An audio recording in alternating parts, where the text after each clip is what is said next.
Hi అండి అందరికీ welcome back to Tirumala kitchen and vlogs. ఈరోజు ఈ వీడియోలో చాలా టేస్టీగా అండ్ సింపుల్గా పైనాపిల్ మిల్క్ షేక్ అనేది ఏ విధంగా చేసుకోవాలో చూద్దాం. చాలా టేస్టీగా ఉంటుంది అండ్ హెల్త్కి కూడా చాలా మంచిది. చాలా సింపుల్గా ఇంట్లోనే ఏ విధంగా చేసుకోవాలో ఈ వీడియోలో చూసేద్దాం. ఇలా బాగా పండిన పైనాపిల్ తీసుకొని పీల్నంతటిని తొక్కనంతటిని చాలా శుభ్రంగా తీసుకోవాలి. తొక్క అనేది చాలా దలసరిగా ఉంటుంది కాబట్టి చాలా నీట్గా ఇలా మొత్తం తొక్కనంతటిని తీసుకోవాలి.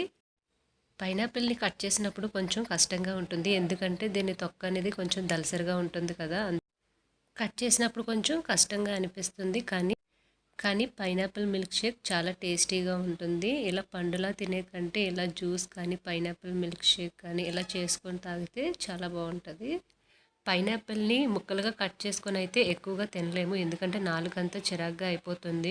కానీ ఇలా జ్యూస్ కానీ మిల్క్ షేక్ కానీ చేసుకొని ఎంతైనా తాగొచ్చు. ఇలా నాకు కట్ చేస్తే ఒక కప్పు ముక్కలు అనేవి అయ్యాయి. పైనాపిల్లో సగం ముక్కనే నేను మిల్క్ షేక్ కోసం యూజ్ చేస్తాను. మిక్సీ గిన్నె తీసుకొని ఒక కప్పు పైనాపిల్ వేస్తాను.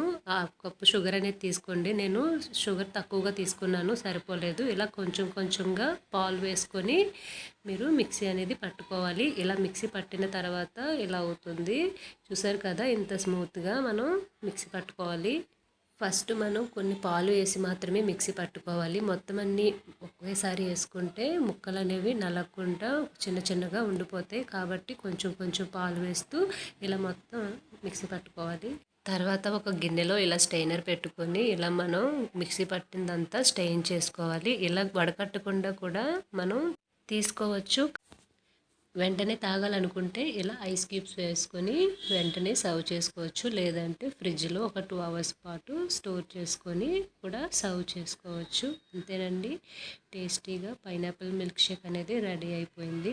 డెకరేషన్ కోసం డ్రై ఫ్రూట్స్ చిన్న చిన్నగా కట్ చేసి పైన అలా వేసాను. అంతేనండి, పైనాపిల్ మిల్క్ షేక్ రెడీ అయిపోయింది. ఈ వీడియో మీకు నచ్చిందని అనుకుంటున్నాను. Thank you for watching. Video నచ్చితే లైక్ చేయండి, సబ్స్క్రైబ్ చేయడం మర్చిపోకండి.